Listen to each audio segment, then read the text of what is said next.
Kui on üks asi, mida me oleme õppinud Ukrainast alates tema sõjast Venemaaga, siis see on see, et see riik ei anna ühegi väljakutse ees kunagi alla.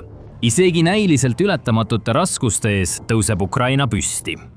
Korduvalt on Ukraina trotsinud ootusi, ületanud võimatud takistused ja teinud seda, mida paljud pidasid võimatuks. Ja 2026 aasta märtsi lõpus tegi Ukraina seda jälle. Ukraina saavutas midagi, mida isegi Venemaa pidas võimatuks. Korraldas ja viis ellu mitte ühe, mitte 2, vaid 3 järjestikust lööki sihtmärkide pihta. Peaaegu 1000 kilomeetrit, 620 miili oma piiridest kaugemal süütas Ukraina mõned Kremli tähtsaimad infrastruktuuriobjektid ja lõi selle käigus Venemaa majanduse segamini. Kõik algas 23. märtsil, kui Ukraina droonid ründasid Primorski sadamat, Venemaa peamist naftaekspordi sadamat Läänemere ääres, mis asub Leningradi oblastis mitte kaugel riigi teisest suurimast linnast Peterburist ja üsna lähedal ka rahvusvahelisele piirile Soomega. Primorsk on oluline sõlm toornafta, nafta ja naftatoodete väljaveoks Venemaalt ning see on populaarne dokkimiskoht Kremli niinimetatud varilaevastikule. Laevad. Eravalduses olevad tankerid, mis salaja veavad miljoneid barreleid sanktsioonide all olevat naftat üle maailma, eirates rahvusvahelisi reegleid ja pakkudes Moskvale ebaseaduslikku, kuid mõjuka tuluallikat. Primorsk on ka Balti torujuhtmesüsteemi lõpp-punkt, mille läbilaskevõime on umbes 1 000 000 barrelit iga päev. Siia ladustatakse igal ajahetkel ka tohutul hulgal naftat. Siin on 18 suurt mahutit, millest igaüks mahutab kuni 50 000 tonni. Lühidalt öeldes on see Venemaa naftatööstuse jaoks ülimalt tähtis asukoht, kust liigub igal aastal läbi 10 miljoneid tonne toornaftat ja naftatooteid. See tegi sellest Ukraina vägede jaoks prioriteetse sihtmärgi, kuna nende eesmärgiks on hävitada Venemaa naftataristu. Nad ründasid esmakordselt Primorski sadamat 2025 aasta septembris, peatades tegevuse paariks päevaks, kuid märtsis 2026 toimunud rünnak oli veelgi suurem. Kohalikud elanikud teatasid, et öö jooksul kostsid piirkonnas plahvatuste helid ning piirkonna kuberner Aleksandr Drozdenko oli sunnitud kinnitama, et üks sadama kütusehoidlatest sai kahjustada ja süttis põlema. Järgnenud päevadel näitasid satelliidipildid, et kahjustada sai rohkem kui üks mahuti.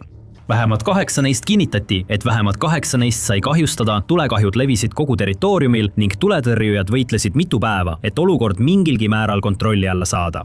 Koha pealt jagatud pildid ja videod näitasid, kuidas leegid ulatusid kõrgele õhku ning sadama kohal tõusid paksud musta suitsusambad. Samal ööl pärast rünnakut pidasid Venemaa õhutõrjejõud väidetavalt kinni üle 60 Ukraina ründedrooni. Siiski suutis piisavalt droone Kremli õhutõrjest mööda pääseda, läbides sõna otseses mõttes 100 miile Ukrainast välja ja üle Venemaa territooriumi. See iseenesest oli uskumatu saavutus, kuid Ukraina ei kavatsenud sellega piirduda. 25. märtsil viisid Ukraina droonimeeskonnad läbi järjekordse eduka rünnaku teisele Vene naftasadamale. Seekord oli nende sihtmärgiks Ust-Luga, mis asub Leningradi oblasti loodeosas sadade miilide kaugusel Ukraina piirist. Nii nagu Primorsk on ka see Venemaa jaoks äärmiselt oluline koht. Sadam suudab väidetavalt töödelda umbes 700 000 barrelit naftat päevas. Seal on ka märkimisväärne tootmistaristu, kus töödeldakse kuni 45 miljardit kuupmeetrit maagaasi ning toodetakse igal aastal miljoneid tonne veeldatud maagaasi, LNG ja veeldatud naftagaasi, LPG. Teisisõnu, see on just selline koht, mida Ukraina armastab sihtida ning Kiievi väed on seda paika mitu korda rünnanud. Suur rünnak toimus 2024 aasta jaanuaris ja veel üks rünnak hiljem samal aastal augustis. See muutis 2026 aasta märtsi rünnaku selle rajatise 3. tabamuseks ning see oli suur rünnak. Kohalikud elanikud teatasid vähemalt 10 eraldi plahvatuse kõminast üle kogu piirkonna ning tuletõrjujad saadeti kiiresti kohale, et tegeleda möllava tulekahjuga, mis levis üle kogu objekti. Kuberner Drozdenko pidi taas tunnistama, et rünnak oli toime pandud. Ta üritas taas kahjusid pisendada, kuid pildid ja sotsiaalmeedia postitused paljastasid kahju tegeliku ulatuse. Tohutud tulekahjud ja musta suitsupilved täitsid õhu järgnevatel tundidel. Luureanalüütikute sõnul said rünnakus kannatada 3 naftatankerit, kütusehoidlad, 3 kai ning Venemaa energiaettevõttele Novotek kuuluvad ja nende poolt hallatavad rajatised. Terminal suleti samuti täielikult ja see oli mitu päeva suletud. Ja isegi kui tegevust hakati taastama, ei töötanud see ligilähedaseltki maksimaalse võimsusega. Eksperdid hindasid, et vajalike remonditööde tegemiseks kulub mitu nädalat. ja sellise suuruse ja mahuga sadamates võib isegi üks päev tegevuseta põhjustada tohutuid majanduslikke kahjusid. Ukraina oli toime pannud 2 rünnakut, mis ei oleks pidanud olema võimalikud, saates droone läbi sadade miilide Vene õhuruumi ja küüvates tuld mõnele selle kõige väärtuslikumale taristule. Ja Ukraina valmistus seda kõike kohe uuesti tegema. Ööl vastu 26. märtsi asusid Ukraina droonimeeskonnad taas tegutsema, korraldades veel ühe ulatusliku rünnaku Venemaa naftataristu pihta. Nende sihtmärgiks oli Kuriši nafta orgaanilise sünteesi rafineerimistehas, tuntud ka kui Kinevi rafineerimistehas, mis asub samuti Leningradi oblastis, mitte kaugel Peterburist, sadade miilide kaugusel Kiievist. Ühele Venemaa suurimale energiaettevõttele kuuluv rafineerimistehas suudab töödelda kuni 20 miljonit tonni naftat aastas, olles töötlemisvõimsuse poolest riigi suuruselt teine rafineerimistehas. See on oluline allikas mitte ainult kütusele, vaid ka erinevatele naftakeemiatoodetele, mida kasutatakse kogu Venemaal ja müüakse teistele riikidele, tuues sisse väga vajalikke vahendeid Kremlile sõjategevuse rahastamiseks. Teatete kohaselt jõudis piirkonda üle 20 Ukraina drooni, mis põrkasid kokku selle koha olulise taristuga. Jällegi polnud piirkonna kuberneril Trotstengol kusagile peitu pugeda. Ta kinnitas, et rünnak oli toime pandud ja et nimetamata tööstuspiirkond sai mõningaid kahjustusi, ilma täpsematesse detailidesse laskumata. Võib-olla lootis Trostenko, et keegi ei saa tõde teada. Kuid sotsiaalmeedia täitus peagi kohalike pealtnägijate teadetega, kellest paljud teatasid, et nägid möllavaid tulekahjusid ja paksu suitsupilve tõusmas sündmuskoha kohal. Selged märgid sellest, et kütusemahutid olid tõenäoliselt süüdatud. Ka rafineerimistehase satelliidipildid näitasid tõendeid, mis viitasid tulekahju puhkemisele selles kohas. Vaid mõne päevaga oli Ukraina saavutanud midagi sellist, mida oleks veel hiljuti peetud mõeldamatuks ja võimatuks. 3 lööki, kõik edukad ja kõik sihtmärkidele, mis asusid sadade miilide kaugusel Ukraina territooriumist. Ja võib-olla selle loo kõige erakordsem osa on see, kuidas venelased sellele reageerisid. Nad süüdistasid Ukrainat petmises. Täpsemalt öeldes väidavad ametlikud Vene allikad, et Ukraina pidi nende löökide sooritamiseks tegema koostööd NATO riikidega, sealhulgas Poola ning Balti riikide Leedu, Läti ja Eestiga. Nad väitsid, et Ukraina droonid ei oleks kuidagi saanud nii kaugel üle Vene piirkondade lennata, ilma et neid oleks avastatud ja alla tulistatud. Seega pidid need lendama mööda teist marsruuti, liikudes esmalt üle Ukraina läänepiiri Poolasse, seejärel põhja poole Leedusse ning edasi üle ülejäänud Balti riikide ja Soome lahe serva pidi Peterburi suunas. Nad lihtsalt keeldusid tõde tunnistamast, et Ukraina droonid olid suutnud läbida sadu miile läbi Venemaa enda õhuruumi, möödudes teel mitmetest radaritest ja õhutõrjesüsteemidest, enne kui nad põhjustasid Kremlile kuuluva kõige väärtuslikuma naftataristu hulgas hindamatut kahju. Miks? Sest neil on häbi.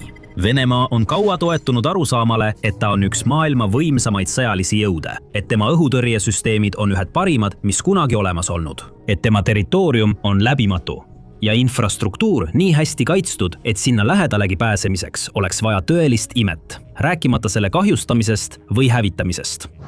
Ukraina on selle müüdi purustanud. Jätkates rünnakuid Venemaa infrastruktuuri vastu ja sooritades üha rohkem edukaid täppislööke sügaval Venemaa territooriumil, lammutab Ukraina Venemaa propagandat ja õõnestab arusaama, et Moskva väed on nii tugevad ja ülivõimsad. Ja kui rääkida droonirünnakutest Leningradi oblastis, siis Kremli väited ei peta kedagi, sest on olemas selged ja ümberlükkamatud tõendid nende droonide täpse teekonna kohta. Aga enne kui selle juurde läheme, kui see on selline analüüs, mida soovid rohkem näha, siis kindlasti telli The Military Show. Me teeme selliseid ülevaateid igal nädalal. Nii et varsti pärast rünnakuid erinevatele naftatöötlemistehastele ja ekspordisadamatele Peterburi lähedal jagasid Vene allikad pilte, mis väidetavalt näitasid Ukraina droonide marsruute, mida nad pidid kasutama nende ründamiseks. Neid pilte jagati laialdaselt, kuid avatud allikate luureanalüütik, droonipommitaja lükkas need täielikult ümber X-is. 26. märtsi postituses märkis Drone Bomber, et Ukraina droonid ei saanud kuidagi NATO õhuruumi kaudu neid rünnakuid sooritada ning tõi välja hulgaliselt tõendeid, mis seda teooriat ümber lükkavad. Nad märkisid näiteks, et alati kui Ukraina droone märgatakse ühes Venemaa piirkonnas, antakse peaaegu alati õhuhäireid ka naaberpiirkondades. just neilsamadel öödel märtsi lõpus anti õhuhäired kõigis piirkondades, mis asuvad Ukraina ja Leningradi oblasti vahel. Selle piirkonna kaardid näitavad üsna selgelt, kuidas häired ilmuvad ühes piirkonnas teise järel, näidates täpselt seda teekonda, mille droonid pidid läbima sellistes kohtades nagu Brjansk, Smolensk ja edasi kuni Primorski ja Utsluga sadamateni ning samuti Kinevi rafineerimistehaseni. Drone Bomber lisas veel, et kõigil 23., 25. ja 26. märtsil teatasid Venemaa ametlikud allikad, sealhulgas Riigi Kaitseministeerium, 10 Ukraina droonide allatulistamisest. Näiteks 23. märtsil teatas kuberner Drozdenko, et alla tulistati üle 50 drooni. 25. märtsil tulistasid Vene õhutõrjejõud väidetavalt alla veel 33 drooni. Seejärel 26. märtsil, kui Kinevi tehas sai tabamuse, teatasid Vene allikad, et veel 21 drooni tulistati taevast alla. Kuigi Drone Bomber märgib, et on võimalik, et mõned droonid võisid liikuda Valgevene läänepiiri ääres ega lennanud ainult Venemaa regioonides, näitab tõendusmaterjal väga selget pilti, mida Venemaal on peaaegu võimatu eitada. See pilt on naljakas. Häireid üle kogu riigi, õhutõrje töötab täisvõimsusel, 100 droone lastakse alla. Ometi väidetakse, et droonid ei lennanud kunagi Venemaa kohal. Tehke ise järeldused, sõbrad. Loogika pole kunagi olnud Vene propaganda tugev külg. Ja Drone Bomber polnud ainus, kes vastas Venemaa meeleheitlikule katsele pärast neid laastavaid rünnakuid oma usaldusväärsust taastada. Moskva üritas samuti ajada süü NATO riikide kaela, väites, et Balti riigid lubavad Ukrainal kasutada oma territooriumi ja õhuruumi rünnakuteks Venemaa taristu vastu. Vastuseks sellele andis Läti kaitseministeerium välja selgesõnalise avalduse, et Kremli valedele vastu astuda, öeldes ühemõtteliselt: Läti, samuti Leedu ja Eesti ei ole seotud Ukraina vasturünnaku planeerimise ega elluviimisega Venemaa vastu, rõhutab ministeerium. Sellist avaldustega näitab Venemaa oma nõrkust ja tüüab juhtida tähelepanu kõrvale asjaolult, et ta ei suuda end kaitsta edukate Ukraina vasturünnakute eest Venemaa infrastruktuurile Läänemere rannikul. Läti kaitseministeerium süüdistas Venemaad taaskord valeinfokampaania korraldamises Balti riikide vastu, et diskrediteerida NATOt, lõhestada ühiskonda, õõnestada usaldust riigiasutuste vastu ja nõrgendada toetust Ukrainale. Nüüd saame sellest huvitavast sündmuste jadast teha mitu järeldust. Esiteks, Ukraina vaatenurgast on see suur edulugu. Ja veel üks näide sellest, kuidas Kiievi väed suudavad ületada näiliselt ületamatuid takistusi, saavutades midagi, mida paljud oleksid pidanud võimatuks. Aga see ongi paljuski selle sõja lugu olnud, alates selle algusest. Juba algusest peale oli selge, et Ukraina oli outsider, keda Venemaa edestas igas olulises näitajas. Ukrainal polnud kaugeltki samal tasemel sõjalist kogemust ega kulutusi. Samuti polnud tal sellist tohutut armeed ega suurt hulka tanke, lennukeid ja muud sõjatehnikat, nagu oli tema vastasel kasutada.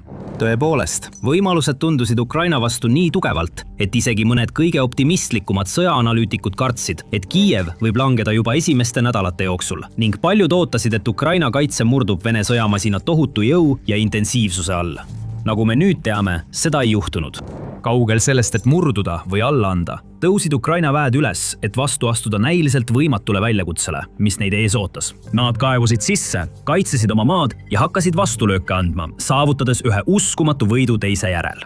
Korduvalt tõestasid nad kahtlejatele vastupidist, saavutasid asju, mis poleks pidanud olema võimalikud ja asusid ka ise vaenlast ründama. Hoolimata sellest, et Ukraina on Venemaast palju väiksem riik ja omab vaid murdosa selle ressurssidest, on Ukraina tõestanud, et on oma vastasele enam kui võrdne. Ja sõja kestel muutub see ainult tugevamaks. Me näeme seda sellistes sündmustes, kus Ukraina ei kaitse mitte ainult oma territooriumi rindejoonel Luhanski ja Harkivi piirkondades, vaid korraldab ka uskumatult mõjukaid hävitavaid rünnakuid Venemaa pinnal. Alguses oli vaid mõni üksik rünnak siin ja seal, kuid Ukraina tõstis kiiresti tempot, korraldades 2025 aastal üha rohkem rünnakuid ja jätkates neid ka 2026 aastal. Nüüd on jõutud punkti, kus Ukraina suudab Venemaad päevast päeva tugevalt tabada, hävitades mitmeid kõrge väärtusega sihtmärke nagu sadamad ja naftarafineerimistehased Leningradi piirkonnas. Ja pole vahet, kui hästi kaitstud või kui kaugel need kohad Ukrainast on, Kiievi väed on alati leidnud ja leiavad ka edaspidi viise, kuidas need põlema panna, jättes Venemaale üha kasvavad remondiarved ja üha nõrgema majanduse. Juba see, et Ukraina kaitsjad suutsid korraldada 3 eraldi rünnakut nii lühikese aja jooksul ja saavutasid igaühes neist muljetavaldava edu, on äärmiselt julgustav. see saadab Kremlile sõnumi, et Kiiev ei anna alla ning tema rünnakud muutuvad ainult intensiivsemaks, hävitavamaks ja suuremaks probleemiks, mida kauem sõda kestab. Tõepoolest, vaid mõned päevad pärast Kinevi rafineerimistehase rünnakut 30. märtsil tabas Ukraina taas Venemaad, kui plahvatuste seeria raputas Toliadi linna Samara edelaosas. Seal teatasid elanikud kokku vähemalt 5 plahvatusest kohaliku aja järgi kella 5 paiku hommikul, kusjuures väidetavalt tõusid õhku paksud suitsusambad ja mitmel pool puhkesid tulekahjud suures keemiatehases. Samal ööl ilmusid teated ka droonirünnakust teisele olulisele rajatisele, Altševski metallurgiatehasele okupeeritud Luhanski piirkonnas, mida varem kasutati tsiviilmetallurgia jaoks, kuid Venemaa on selle ümber kujundanud sõjaliseks tootmiseks.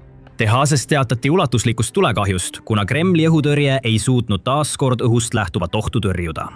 Venemaa jaoks on Leningradi piirkonna sündmused lihtsalt järjekordsed piinlikud näited riigi hämmastavast suutmatusest omaenda territooriumi kaitsta. Iga juhtum tõestab lõplikult, et Kremli õhutõrje, mida peetakse maailma parimate hulka kuuluvaks, ei ole lihtsalt võimelised Ukraina droonide armeega toime tulema. Venemaa väed ei suuda mitte ainult maavõitluses edu saavutada, kaotades iga kuu 10 000 sõdureid peaaegu olematu territoriaalse kasu nimel, vaid riik kannatab ka üha sagedasemate rünnakute all omaenda pinnal. Ja need rünnakud on olulised, sest isegi kui tulekahjud suudetakse lõpuks kustutada ja kahjustatud infrastruktuur taastada, kaotab Venemaa iga kord, kui mõni tema tanker või kütusehoidla põlema süttib tohutul hulgal naftat. Venemaa peab endiselt peatama või vähendama oma tegevust päevadeks, nädalateks või isegi kuudeks, mis omakorda vähendab maksimaalset nafta ja teiste toodete töötlemise, ladustamise, transportimise ja müümise võimekust. Näiteks 2025. aastal eksportis Primorski sadam peaaegu 17 miljonit tonni naftatooteid. Samas käitles Ust-Luga peaaegu 33 miljonit tonni. Kui Ukraina droonid tabasid, süttisid mõlemad rajatised põlema ja pidid tegevuse katkestama, kuna tuletõrjujad ja päästetöötajad tormasid olukorda kontrolli alla saama. Selle aja jooksul ei sisenenud ega väljunud ühtegi tankerlaeva. Nafta ei liikunud kuhugi. Selle asemel põlesid tohutud kogused lihtsalt tules ära. Ja kuigi mingil määral taastati lõpuks kord, ei muuda see fakti, et sadama tegevus oli tugevalt häiritud ja ei pruugi veel mõnda aega tippnivoo juurde naasta. See tähendab, et riigikassasse laekub vähem raha, mis on juba niigi sõja kasvavate kulude tõttu peaaegu tühjaks jooksnud. Väiksema eelarvega muutub Venemaal veelgi raskemaks oma arveid maksta, katta ülikõrgeid sõjaväepalkade, hangete, tootmise ja muude kulude arveid. Ka väiksema kütusevaruga muutub Venemaal raskemaks leida tasakaalu selle vahel, et osa naftast müüa välismaale, kuid samas jätta piisavalt oma sõjaväe sõidukite ja muu sõjamasina käigus hoidmiseks. Lühidalt öeldes muutub olukord Venemaa jaoks üha sünkemaks, mis ongi täpselt see, mida Ukraina soovis. Kiievi rünnakute kogu eesmärk Venemaa naftataristu vastu on sundida Kremlit tegutsema, muuta sõda täiesti jätkamatuks ja jätta Vladimir Putinile vaid üks võimalus – oma väed tagasi tõmmata ning lõpuks relvarahuga nõustuda. Ja kui Ukraina suudab sellega jätkata, muutub rahuväljavaade aegamisi, kuid kindlalt, vähem illusoorseks ja enam reaalseks võimaluseks. Nüüd saate sellest videost rohkem teada, kuidas Ukraina surmav droonide armee rebib Venemaad tükkhaaval laiali. Või kui soovite midagi täiesti teistsugust, vaadake seda videot, et avastada üks Ukraina uusimaid ja parimaid sõjalisi uuendusi. Ulmefilmi stiilis laserrelv, mis suudab Kremlile kuuluvad droonid otse taevast alla tulistada. Ja lõpuks ärge unustage tellida sõjasaadet The Military Show, et saada rohkem värskeid sõjauudiseid, põhjalikke analüüse ja detailseid ülevaateid, just nagu see.